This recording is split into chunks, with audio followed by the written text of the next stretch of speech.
What cultural differences companies, businesses can face in Germany, working with the German partners, with the German clients? Tell us. It's very interesting to us as a German. I always enjoy reading postings or shares from experts in Germany, how they perceive my country, because apparently I grew up here, right? So for me, it's like, yeah, it's all natural. And it's very interesting to see a third-party perspective onto Germany. For a business environment, I think what also makes Berlin a great place to come is Germans are, and especially in Berlin, we are infamous for being very blunt and direct, which can be very harsh and can feel very uncomfortable if you're not used to it. But at least you know immediately where you are. I personally find it way harder to do business with the UK, where everybody's super polite, and you never know if they're just polite or if they're real interest. Or the US, where everything is amazing, and you feel like, oh, that was a great call. And when I started business, and was doing business with Americas, and then my boss asked me, how was the call? I was like, I don't know, because they always say it's amazing, but you only know it like 2 weeks later whether they follow up or not.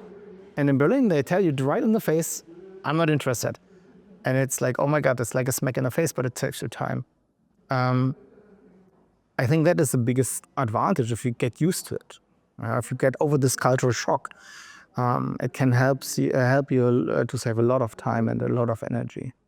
The other things is, I guess, what I heard is that we Germans are, that's a very bad cliche, but it feels like every German feels like an engineer. So in America or in other markets, you talk about the benefits. In Germany, we want to see the proof in the features. So Yes, that's what I got. So in Ukraine, when I tell about benefits, it's easier to produce something.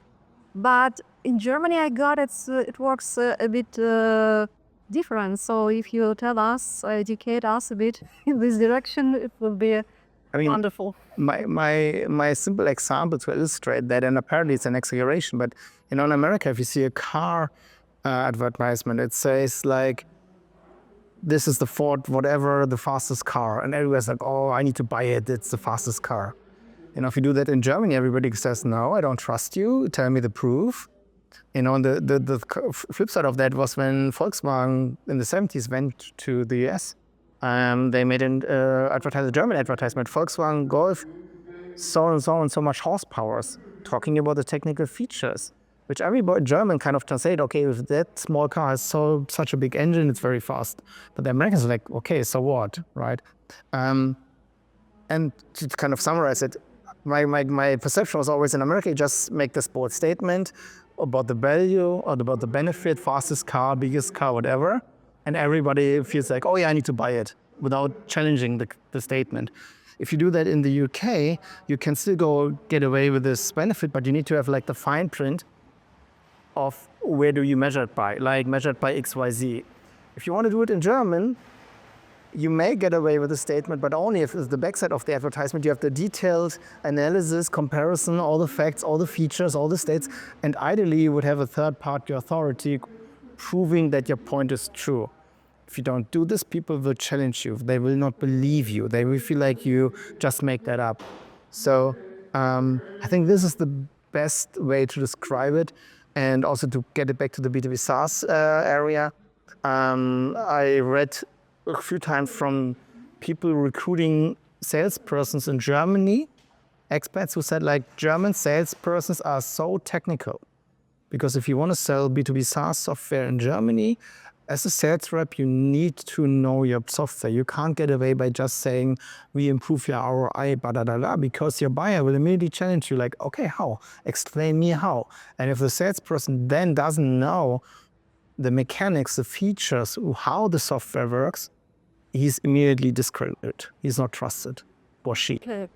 And if you make something like a top advice, how to build trust in Germany, could you say just a simple 1, 2, 3? Number one, do what you say and say what you do. There's nothing worse than making bold statements which you can't live up to. I think that is where it's the biggest difference I see with other cultures.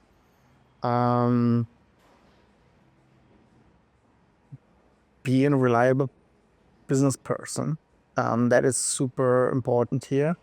On the other hand side, don't be too pushy, especially if you talk about business environments. I mean, in the US, it's totally normal that they bombard you and push you, and that also gets a very bad taste in Germany. We have this funny or interesting situation that we do not want to be sold to. So if you compare, what are good examples? If you look at LinkedIn, the global US network, and the German equivalent, which is called Xing or Crossing. Xing is absolutely not about selling. LinkedIn is everything about selling. And this is, I didn't find any more visual difference or example to explain that difference. So be trustworthy, do what you say what you do. Don't be too pushy. And, also, I would say make sure that you do respect your clients or prospects or other persons' time and business, and you show respect by coming prepared into a conversation.